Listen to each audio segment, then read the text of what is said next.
नमस्कार, स्वागत है आपका सरकार आपके साथ में। मैं हूं अंजू सिंह। सरकार आपके साथ एक ऐसा कार्यक्रम है जिसमें हम आपको विभिन्न योजनाओं के बारे में विस्तृत जानकारी देते हैं। आज हम बात करेंगे चुनावी प्रक्रिया के बारे में। जैसा कि आप जानते हैं कि चुनाव की तारीखें आ चुकी हैं और आपको भी पता होगा कि आपके क्षेत्र में कब वोटिंग होनी है। इसीलिए बहुत आवश्यक है कि हर नागरिक घर से निकले और पोलिंग बूथ तक जाए, अपने मत के अधिकार का इस्तेमाल करे। लेकिन क्या है ये चुनावी तंत्र, कैसे चुनाव प्रक्रिया आगे बढ़ती है और आप एक नागरिक के तौर पर कैसे इसमें भूमिका निभा सकते हैं, इसी के बारे में आज सरकार आपके साथ में बात होगी। तो चलिए सबसे पहले जानते हैं चुनावी प्रक्रिया के बारे में।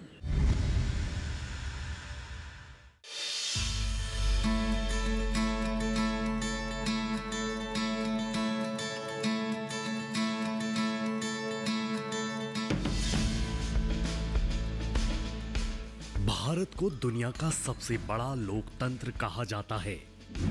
यहाँ शासन 3 स्तर पर काम करता है, स्थानीय, राज्य और केंद्र। तीनों स्तरों के बीच अधिकारों का बंटवारा है, जिसे संविधान में स्पष्ट कर दिया गया है। अधिकारों के इस बंटवारे को संघवाद कहा जाता है। भारत एक विशाल और विविधताओं से भरा देश है। इन्हीं विविधताओं के लिए भारतीय संविधान में संघीय शासन व्यवस्था का प्रावधान किया गया। स्थानीय शासन में पंचायतें, नगर पालिकाएं और नगर निगम वगैरह आते हैं। देश में लोकसभा चुनावों का बिगुल बज चुका है। ये चुनाव केंद्र सरकार गठित करने के लिए होते हैं।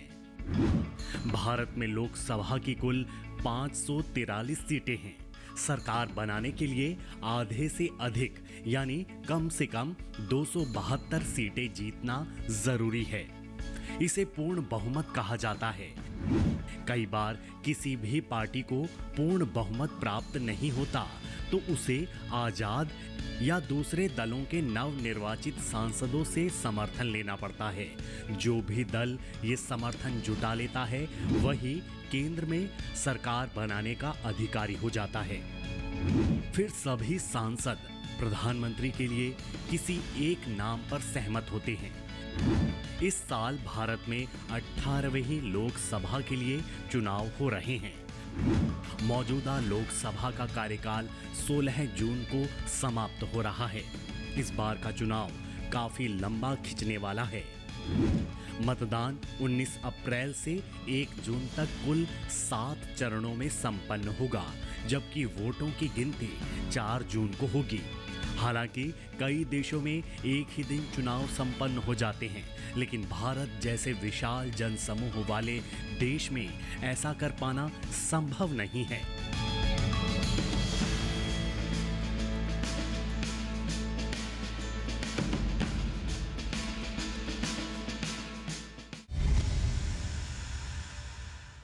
तो अभी आपने रिपोर्ट देखी जिसमें हमने आपको बताया चुनावी प्रक्रिया के बारे में और इसी से एक मजबूत लोकतंत्र का निर्माण होता है।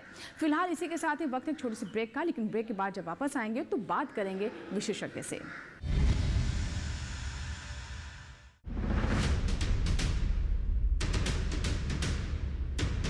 इस वक्त हम मौजूद हैं केंद्रीय बकरी अनुसंधान संस्थान मखदूम मथुरा में।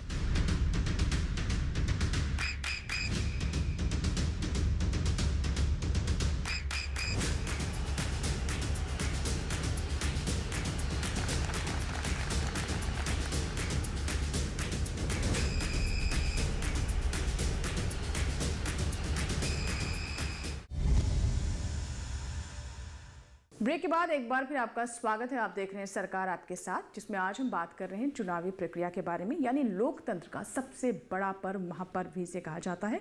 और इसमें आपकी और हमारी भूमिका बहुत महत्वपूर्ण है, यानी जो वोटर है वो। इसलिए हमारा मकसद है कि हम आपको जागरूक करें, अवेयर करें और आपके अधिकार के बारे में जानकारी दें। और इस पर बातचीत करने के लिए हमारे साथ है ईशा खोसला जी, जिला निर्वाचन अधिकारी, नई दिल्ली डिस्ट्रिक्ट से। मैम बहुत बहुत स्वागत है आपका सरकार आपके साथ में। तो जैसा कि हमने कहा कि ये पूरी प्रक्रिया जो है ये समझना भी बहुत आवश्यक है, ताकि हमारे नागरिक अपने अधिकार को समझ सके, क्यों इसे बहुत बड़ा अधिकार कहा जाता है और एक मजबूत सरकार के गठन में हर एक नागरिक की महत्वपूर्ण भूमिका है। तो सबसे पहले हम इस चुनावी तंत्र के बारे में समझते हैं। जैसा कि हम सब जानते हैं कि हमारे देश के अंदर लोकसभा का चुनाव होता है, जो सेंटर का चुनाव जिसको हम बोलते हैं, और राज्य सरकार चुनने के लिए विधानसभा का चुनाव होता है। दोनों ही चुनाव में जो हमारा स्वतंत्रता अधिकार है, जो हमारा लोकतंत्र का अधिकार दिया गया हमें, चुनाव का अधिकार, वो हर एक नागरिक की जिम्मेदारी है, हर एक नागरिक का अधिकार है।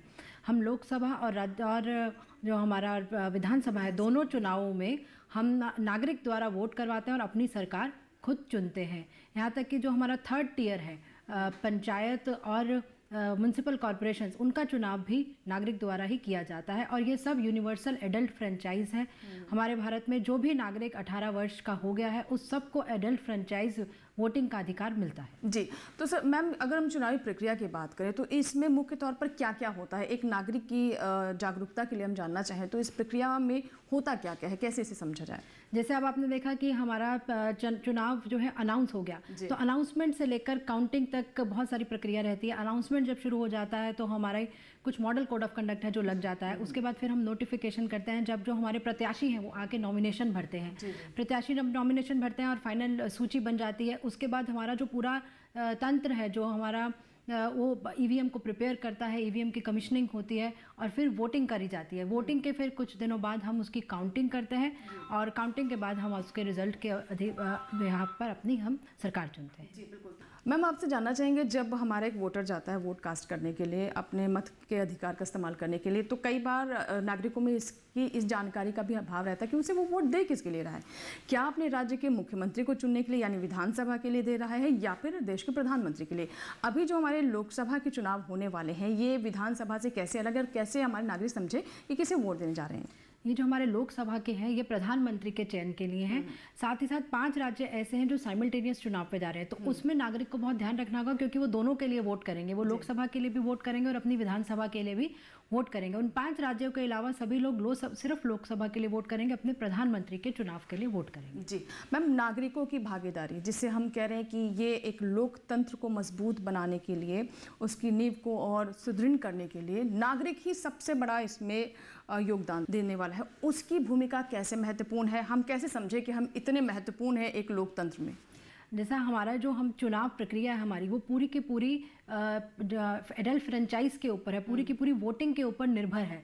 तो हमारे जो ये प्रधानमंत्री के, जिसको हम लोकसभा का चुनाव कहते हैं, लोकसभा चुनाव में एक एक वोट कीमती है। हम लोग वोट करके ही पूरा लोकसभा का कोरम बनाते हैं। इसी तरह विधानसभा के चुनाव में भी हमारे नागरिक ही वोट करते हैं। तो वोट एक हमारा ऐसा ताकत है जिससे एक एक नागरिक जो है अपनी उस ताकत का प्रयोग करके अपनी सरकार खुद चुनता है। जी, कौन कौन वोट दे सकता है और कौन कौन वोट नहीं दे सकता है, उसके लिए कैसे समझा जाए? इस फ़र्क को कैसे जाने कि हाँ, एक तो ये हर किसी का राइट है एक तरीके से तो वोट देने का, लेकिन क्या कोई ऐसे भी हैं जो प्रतिबंधित होते हैं जिन्हें वोट नहीं देने का राइट होता है, या फिर कौन कौन लोग वोट देने के लिए सक्षम है और जिन्हें अपने इस मत के अधिकार का इस्तेमाल करने की अनुमति है? जैसा कि हमने कहा, भारत में 18 वर्ष से ऊपर जितने लोग हो जाते हैं सभी लोग वोट देने के लिए सक्षम है। भले वो महिलाएं हों, पुरुष हों, हमारे दिव्यांग लोग हों, हमारे ट्रांसजेंडर लोग हों, सभी लोग वोट कर सकते हैं। एज क्राइटेरिया सिर्फ हम लोग फॉलो करते हैं, 18 वर्ष की आयु से ऊपर सभी लोग हमारे वोट कर सकते हैं। लेकिन इसमें मैं आपको बताना चाहूँगी कि 18 वर्ष की कट ऑफ डेट होती है। पूरे साल के अंदर 4 कट ऑफ डेट हैं, तो अगर आप उन 4 कट ऑफ डेट पर 18 वर्ष के होते हैं, उस दौरान आपका वोटर कार्ड बनता है, जो हर क्वार्टर की पहली तारीख है, 1 जनवरी, 1 अप्रैल, 1 जुलाई और 1 फिर अक्टूबर। तो इन डेट्स पे आपको 18 वर्ष का होना ज़रूरी है। तो आपका एपिक कार्ड जब बन जाएगा और एक बार आप वोटर लिस्ट में आ गए तो आप वोट दे सकते हैं जिस भी चुनाव में आप, लोकसभा के चुनाव में, अपने विधानसभा के चुनाव में, अपने नगर पालिका के चुनाव में, सब में वोट दे सकते हैं। यानी ये एक कह सकते हैं कि सुधार किया गया है। पहले होता था कि अगर आप 18 साल के हो भी गए तो 1 साल का आपको इंतजार करना पड़ता था, तब तक वो चुनाव, वो वोट करने का समय आपका निकल गया। तो ये एक सुविधा कहें या फिर एक सुधार किया गया है कि आप साल में 4 बार कर सकते हैं। अब आप देखिए, इस लोकसभा चुनाव में भी जो 1 अप्रैल तक भी बच्चे 18 साल के हो गए, तो 19 अप्रैल को पहला हमारा चुनाव की डेट है, तो 1 अप्रैल तक जितने लोग हो गए वो सब एलिजिबल हो जाएंगे।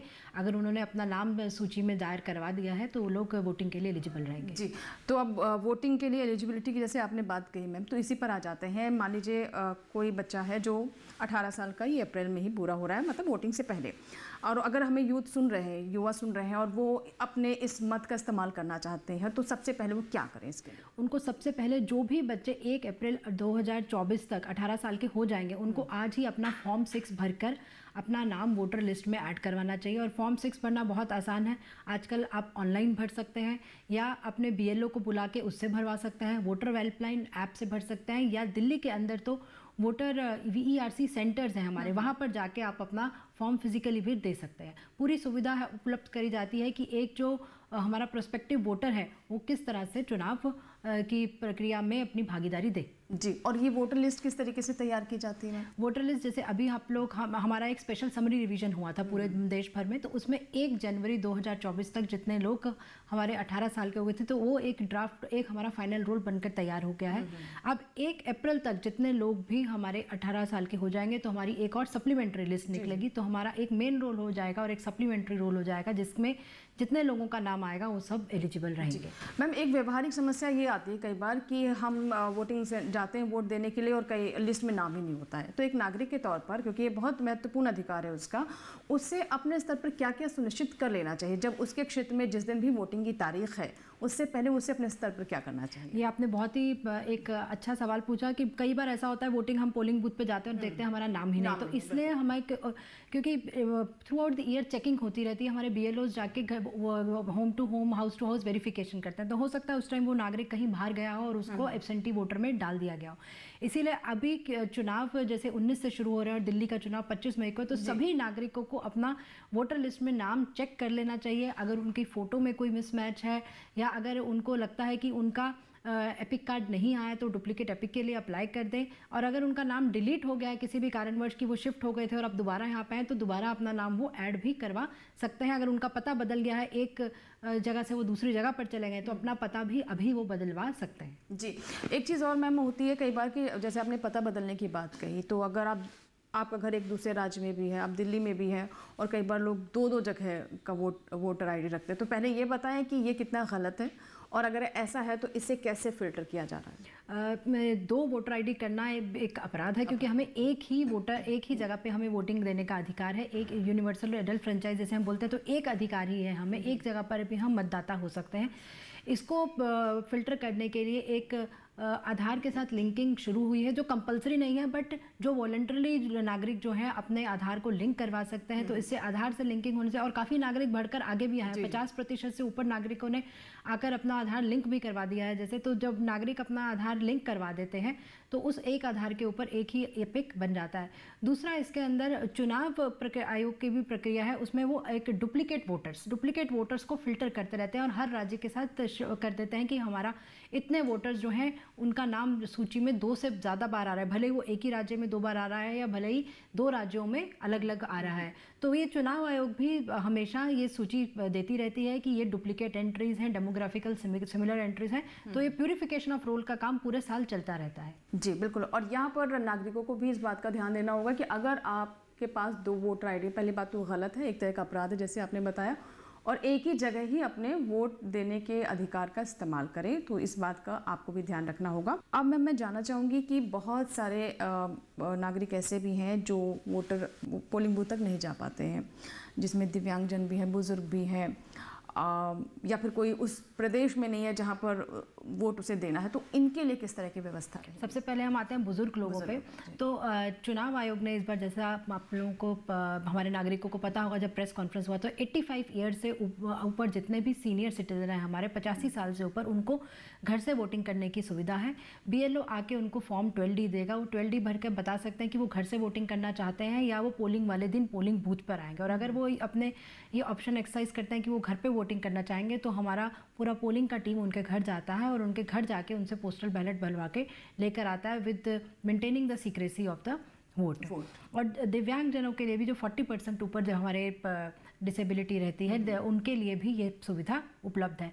साथ ही साथ पोलिंग वाले दिन हम लोग व्हील चेयर्स का इस प्रबंध करके रखते हैं और ई रिक्शा का प्रबंध भी हम जैसे अपने क्षेत्र में करके रखते हैं, जिससे हम नागरिकों को, जैसे बुजुर्ग हैं, प्रेग्नेंट लेडीज़ हैं या दिव्यांग लोग हैं, उनको हम पोलिंग बूथ तक लेकर आ सकें। तीसरा जो आपका सवाल था कि अगर कोई दूसरे प्रदेश में रहता, तो उसमें एक कैटेगरी तो हमारे सर्विस वोटर्स हैं, जो हमारे डिफेंस सर्विसेज के लोग हैं, उनको ये पोस्टल बैलेट करने का अधिकार है। बाकी सभी लोगों को उस दिन एक दिन की छुट्टी मिलती है।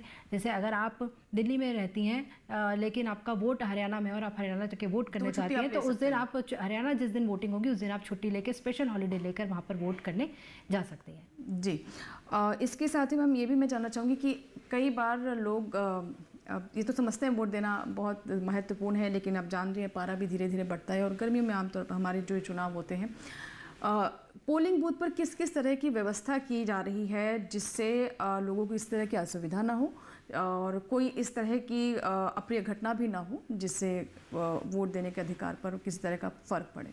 पोलिंग बूथ पर हम लोग सबसे पहले एक वेटिंग एरिया बनाते हैं, जिसमें हम वेटिंग शेड बनाते हैं ताकि किसी को धूप में खड़ा ना होना पड़े। पानी की व्यवस्था रखते हैं, एक क्रश की व्यवस्था रखते हैं, जो महिलाएं अपने बच्चों के साथ आई हैं वो बच्चों को वहाँ छोड़ सकती हैं। साथ ही साथ वहाँ पे हमारी एक मेडिकल टीम रहती है कि कोई इमरजेंसी अगर हो जाती है या किसी को कुछ भी इशू होता है तो मेडिकल टीम इमीडिएट उसका रिड्रेसल करती है। तो हम पोलिंग बूथ पे सारी सुविधाएं उपलब्ध करवाते हैं जिससे हमारे जो नागरिक हैं उनको वोट देने में कोई भी परेशानी ना आए। बिल्कुल, तो ये सुविधाएं जो पोलिंग बूथ है वहाँ पर की जा रही है और हर बार हम देखते हैं कि इसमें कुछ ना कुछ और बेहतर ही होता है, इसे और बेहतर करने का प्रयास किया जाता है। ये हम नई सरकार चुनने की प्रक्रिया में हैं, तो ऐसे में जब एक वोटर वोट देने जाता है तो वो अपने स्तर पर किन बातों का ध्यान रखे? एक तो ये हुआ कि उसका वोटर आईडी में नाम हो और वोटर लिस्ट में हो, लेकिन अपने विवेक का कैसे इस्तेमाल करे कि अच्छी सरकार आए, उसके लिए किस तरह की अवेयरनेस की आवश्यकता है? जैसे हमारे जो नागरिक हैं उनको आजकल तो जो कॉलेजेस हैं, स्कूल्स हैं, उसमें बहुत सारे डिबेट कॉम्पिटिशन्स और बच्चों की पाठशाला, चुनाव पाठशाला भी रहती है। तो इसलिए हमने कॉलेजेस और हमारे स्कूल्स में इलेक्टोरल लिटरेसी क्लब्स बनाए हैं, जिसमें इन सब की बातों की वो लोग गोष्ठी करते हैं, एक तरह से एक बातचीत करते हैं, जिससे हमारे जो युवा है स्पेशली वो एक सोचा समझा डिसीजन लें, अपने विवेक का इस्तेमाल करते हुए क्या उनके लिए सही है और कैसा वो चाहते हैं उसके बिहाफ पर वो डिसीजन लें। जी, महिलाओं को प्रेरित करने के लिए क्या किया जा रहा है मैम कि महिलाएं घरों से निकलें और पोलिंग बूथ पर पहुंचे, चाहे वो गांव हो या फिर शहर हो, बहुत ज़्यादा स्थिति में फ़र्क नहीं है, तो उसको लेकर क्या किया? महिलाओं के लिए अभी हमारा 2 लेवल पे महिलाओं को वोटिंग देने के लिए हमारा प्रयास है। पहला प्रयास है कि उनका वोटिंग लिस्ट में इनरोलमेंट कराना, क्योंकि कई बार हम देखते हैं कि महिला शादी करके आ जाती है पर एड्रेस चेंज नहीं होता। तो जैसा अभी हमने बोला, हमारा पूरा प्रयास इस पे है, हम लोगों को जागरूक करें, हर एरिया में जाके जागरूक करके काइंडली आप लोग अपना वोटर लिस्ट में नाम ऐड करवा लीजिए, या माइग्रेशन है तो उसको माइग्रेशन करवा लीजिए। सबसे पहले वोटर्स हमें महिलाओं को वोटर लिस्ट में ऐड करवाना है। दूसरा हमारा हम स्वीप एक्टिविटीज़ कर रहे हैं, जिसमें हम महिलाओं को आगे आकर वोटिंग देने का प्रयास करा रहे हैं। और आपको ये जानकर अच्छा लगेगा कि दिल्ली के अंदर जो वोटिंग परसेंटेज है महिलाओं की और पुरुष की, वो सेम है ऑलमोस्ट। महिलाओं की परसेंटेज पुरुष से कम नहीं है, इनरोलमेंट में ज़रूर फ़र्क है। तो इसीलिए मेन फोकस हमारा रहता है कि महिलाओं को इनरोल करवाना, ताकि जब जो महिलाएं अब दिल्ली में रह रही हैं उनका नाम वोटर लिस्ट में हो। जी बिल्कुल, महिलाओं को और प्रेरित किया जा रहा है, वो भी समझे कि उनकी भूमिका यहाँ भी बहुत महत्वपूर्ण है, आधी आबादी है वो। अब मैम यूथ पर आते हैं। यूथ जो एक मजबूत राष्ट्र के निर्माण में उसकी भूमिका होती है। यूथ अगर ये कोई चीज़ ठान ले तो वो निश्चित है कि वो होगा।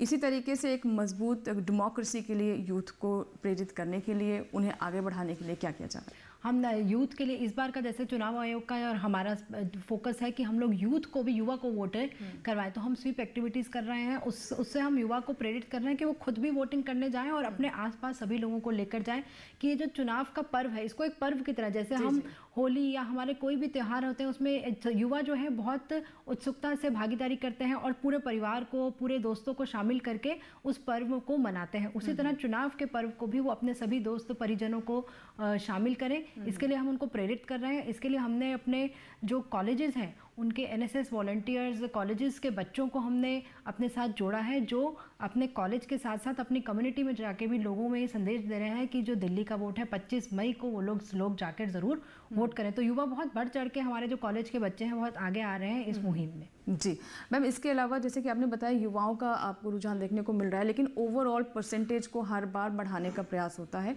और जितनी हम बातचीत करने में अपनी उत्सुकता दिखाते हैं इलेक्शंस को लेकर, वोट देने में कहीं वो फीकी पड़ जाती है। तो वोटर टर्नआउट ज़्यादा हो और ख़ास तौर पर शहरों में भी हम देखते हैं कि जो पॉश इलाके हैं वहाँ की वोटिंग हमेशा कम रहती है। तो ये जो डिस्पैरिटी है गाँव शहर में वोटिंग को लेकर के, या फिर निराशा तो नहीं कहेंगे, लेकिन उतना रुझान और बढ़ाया जाए, उसके लिए क्या किया जा सकता है? हम स्पेशली इस बार अर्बन अपैथी को एड्रेस करने के लिए बहुत सारी मुहिम चला रहे हैं, स्वीप एक्टिविटीज़ कर रहे हैं, उनसे जाकर बातचीत कर रहे हैं RWS से कि क्या वजह है, किस वजह से लोग नहीं आ पाते हैं। तो जैसे एक तो हो गया बुजुर्ग लोग नहीं आ पाते थे, तो 85 साल से ऊपर लोगों को अब तो घर जाके वोट करने की, घर पे ही वोट करने की फैसिलिटी उपलब्ध है। इसी तरह हमारे जो बाकी युवा लोग हैं या बाकी जो 29 से 60 वर्ष के भी लोग हैं या 85 वर्ष के जिनको पोलिंग स्टेशन पे आना है, पोलिंग स्टेशन का भी हम इस इन्वायरमेंट इतना अच्छा बनाते हैं ताकि किसी को ज़्यादा वेट ना करना पड़े, और वेट अगर करना भी पड़े तो उसको एक अच्छा सा वेटिंग एरिया मिले जहाँ पे वो बैठ के अपने आस पड़ोस के लोगों से बातचीत कर सके जब तक वो वोटिंग करने नहीं जा रहा है। तो एक अच्छा माहौल, एक उत्सव का माहौल बना रहे हैं ताकि हमारे जो लोग हैं, हमारी युवा है और जो हमारी युवा बुजुर्ग पीढ़ी भी है वो भी आकर वोट करें। जी बिल्कुल। तो जैसा कि आपने भाई एक सोशल फैब्रिक भी और मजबूत हो एक तरीके से, चाहे आप वोटिंग भी करने जा रहे हैं तब भी। मैम, तकनीक का बहुत महत्वपूर्ण रोल है इसमें। तकनीक हम देख रहे हैं कि ओवर द ईयर्स किस तरह से चुनाव शुरू हुए थे और कैसे कैसे हम यहाँ तक पहुँचे, EVM इंट्रोड्यूस हुआ, अब किस किस तरह की तकनीक हम देख सकते हैं, क्योंकि अब तो इंटरनेट ऑफ थिंग्स, AI का युग आ गया है। तो जब हम तकनीक के क्षेत्र में इतने आगे बढ़ रहे हैं तो चुनावों में तकनीक का किस तरह से? चुनावों की तकनीक में एक तो वोटिंग में एक जो हमारे पहले हम सर्विस वोटर्स को हम फॉर्म्स भेजते थे, अब वो ETPBS भेजते हैं, ऑनलाइन इलेक्ट्रॉनिकली उनको भेजा जाता है वो फॉर्म। दूसरा, जो अब बहुत सारी ऐप्स आ गई हैं जिससे हमारे जो लोग हैं वो, जैसे नो योर कैंडिडेट ऐप से आप आपके कैंडिडेट के बारे में जितनी उसमें इन्फॉर्मेशन है वो जान सकता है। फिर एक CVGIL ऐप आ गई है कि अगर आपको किसी का कंप्लेंट करनी है आप CVGIL ऐप पे अपलोड कर दीजिए, वो कंसर्न RO के पास पहुंच जाती है।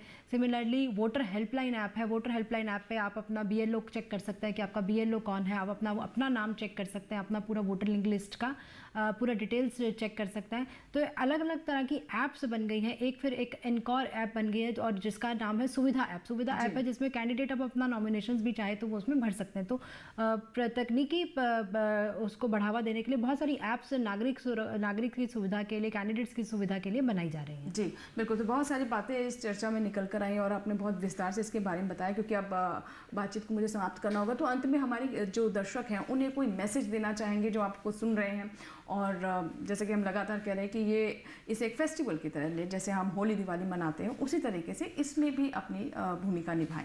इसमें बस हम यही कहना चाहेंगे हमारे जितने भी दर्शक ये देख रहे हैं कि आप लोग ज़रूर सुनिश्चित कर लें कि आपका नाम जो है इलेक्टोरल रोल में है, सूची में है, और जिस दिन भी आपका चुनाव का डेट है, जैसे दिल्ली का चुनाव का डेट है 25 मई, जाके ज़रूर अपना वोट देकर आइए, अपने परिजनों के साथ, अपने दोस्तों के साथ एक अच्छा फेस्टिवल की तरह उसे मनाइए और वोट देके ज़रूर आइए। बहुत बहुत धन्यवाद हमसे बात करने के लिए। तो आज हमने सरकार आपके साथ में बात की चुनावी प्रक्रिया के बारे में, और साथ ही कैसे आप नागरिक के तौर पर किन किन बातों का ध्यान रखें, और हाँ, वोट देने ज़रूर जाएं। तो ये था हमारा आज का सरकार आपके साथ, जिसमें हमने आपको चुनावी प्रक्रिया के बारे में विस्तृत जानकारी दी। आप एक नागरिक के तौर पर अपनी भूमिका निभाना ना भूलें, क्योंकि आपके मत के अधिकार के इस्तेमाल से ही बनेगी एक मजबूत सरकार। आशा करते हैं कि आज का कार्यक्रम आपको ज़रूर पसंद आया होगा। अगर आपके कोई सुझाव हैं या फिर आप चाहते हैं किसी विषय पर हम सरकार आपके साथ लेकर आए, तो आप हमें ईमेल कर सकते हैं। हमारा ईमेल ID नोट कर लें, sarkaaraapkesath@gmail.com। आप हमारे कॉल सेंटर नंबर पर भी कॉल कर सकते हैं। इसके लिए आप हमारा नंबर नोट कर लें। हमारा नंबर है 1800-113060। इसके साथ ही आप फेसबुक के माध्यम से भी हमसे जुड़ सकते हैं। फेसबुक पर जाएं, हिंदी में सर्च करें सरकार आपके साथ, हमारा पेज खुल जाएगा जिसे आप फॉलो कर सकते हैं। मैसेंजर के माध्यम से या फिर वॉल पर भी अपनी राय, अपने सवाल, फीडबैक हम तक पहुँचा सकते हैं। इसी के साथ ही आज के सरकार आपके साथ में आपसे लेंगे इजाज़त। नए अंक में एक नए विषय के साथ फिर होगी सरकार आपके साथ में आपसे मुलाकात। तब तक के लिए नमस्कार।